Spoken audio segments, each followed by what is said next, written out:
En quittant Dakar pour une tournée politique de 72 heures dans la future commune rurale de Ogo, l'ex-directeur général de l'ARTP, Aboulo,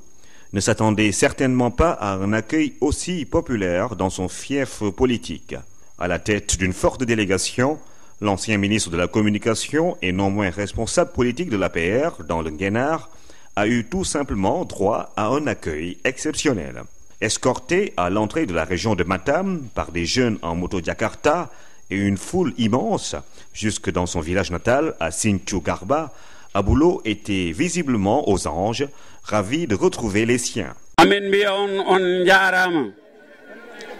Amen ñaago on kadi yaafuya.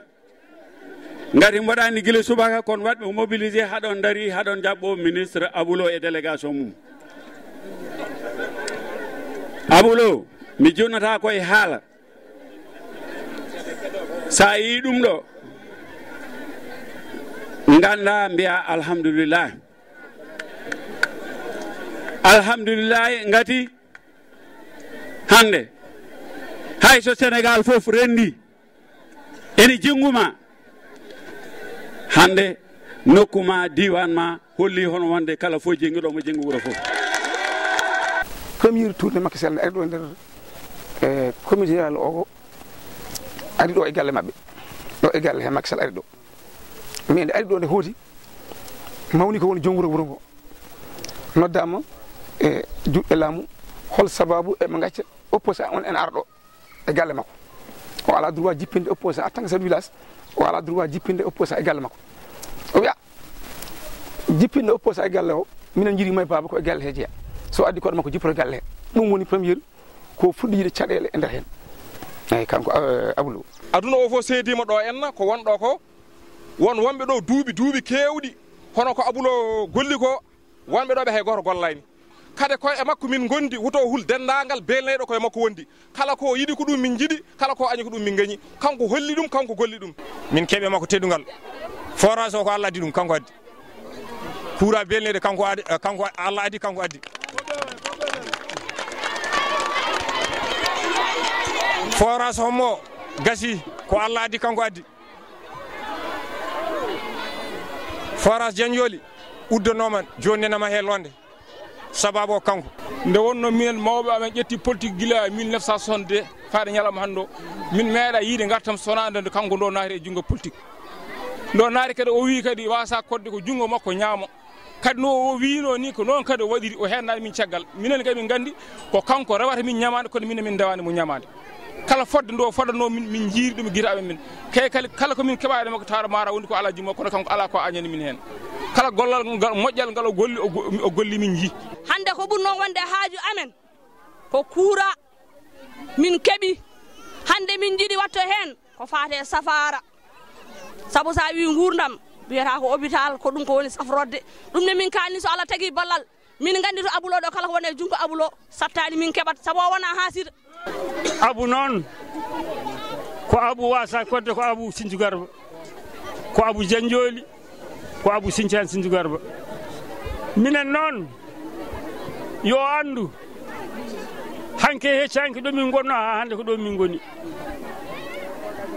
hay ko wona ɗum ɗo wonko adi ɗum ɗo ɗum ne wonno hakkude wasa kodde Sinthiou Garba wuro ngo fof belnayde ko kartal gotal ko caggal makko woni so Allah jaɓi kala ko yiɗi ko ɗum min mbaɗata e hakkude leydi e asman ala darto ɗo wiyani tawi belnayde gaga Aboulo ne wuuri président Macky Sall somo yiɗi dañde diwan o yo jaggu Aboulo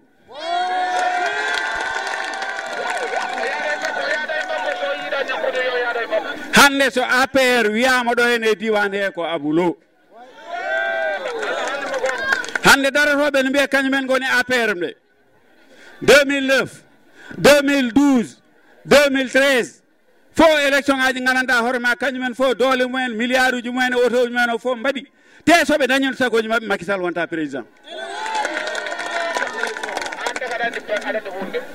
ko Aboulo woppi ɓuuɓol muɗum woppi palasuji mum woppi gandanɗa hoore ma Allemagne no wayi welde wurde ni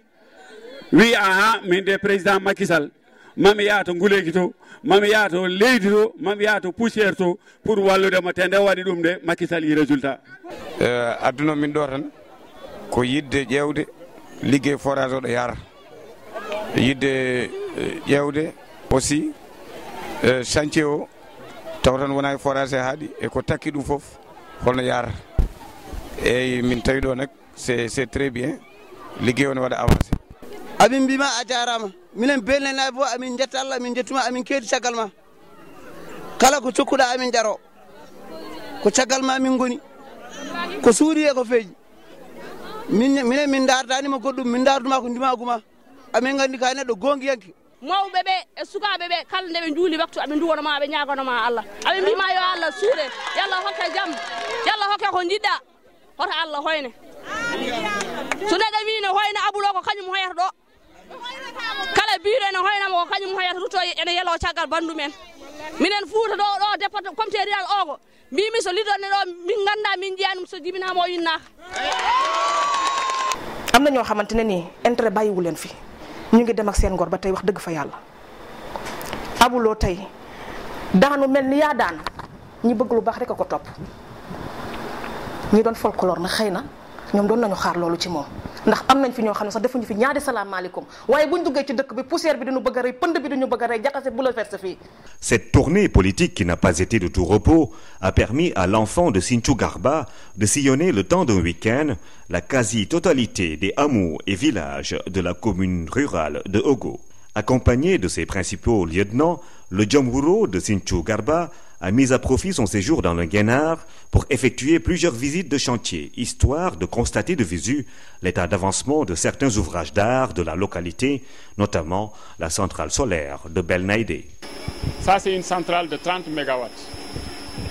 C'est une centrale hybride à base de solaire. La production se fait par des panneaux solaires qui sont dehors. Nous avons ici 74 panneaux de 230. Ici, c'est le local technique. Nous avons 150 batteries de 2 volts, 300 ampères. Nous avons derrière vous des onduleurs et des modules chargeurs. Aussi, il y a un groupe de 30 kg derrière. On va l'utiliser comme la Sénélec. C'est des abonnements qu'on va faire, on va distribuer dans les maisons. La même centrale a été construite à Rombo et une autre sera réalisée à Garli. Nous sommes juste venus visiter le chantier de la centrale solaire qui est aujourd'hui financé à travers l'ASER par les partenaires techniques du Sénégal et réalisé par l'entreprise de mon ami et frère Abdoulaye Ba, avec qui j'ai fait les humanités en Allemagne et aussi à l'université de Dakar. Je tiens ici à le remercier. Je remercie aussi le président de la République, le président Macky Sall, parce que tout ce qu'on fait ici, dans cette zone, tout ce qu'on fait dans la communauté rurale, entre dans le cadre de sa vision, entre dans le cadre de ses projets. Ce périple a ainsi permis à l'ex-directeur général de la RTP de s'enquérir des différentes doléances des populations de la commune rurale de Ogo. Nous avions sillonné toute cette zone pour recueillir les doléances. Et les doléances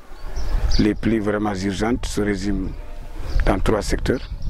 Il s'agit de l'adduction d'eau, il s'agit de l'électrification de certains villages, il s'agit de l'érection de certains collèges en lycée ou de la construction de nouveaux collèges, mais aussi il s'agit de construire certains postes de santé et de centres de santé ou transformer certains cases de santé en postes de santé. Sans oublier les projets des femmes pour le jardinage,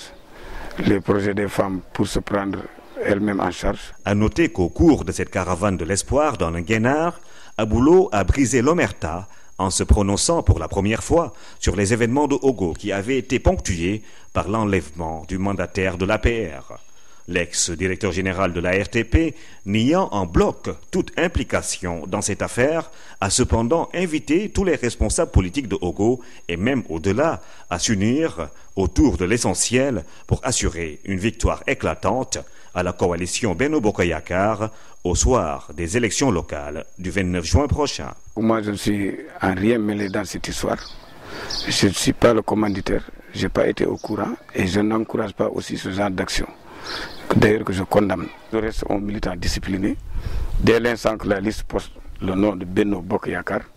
qui est porté par le parti l'Alliance pour la République,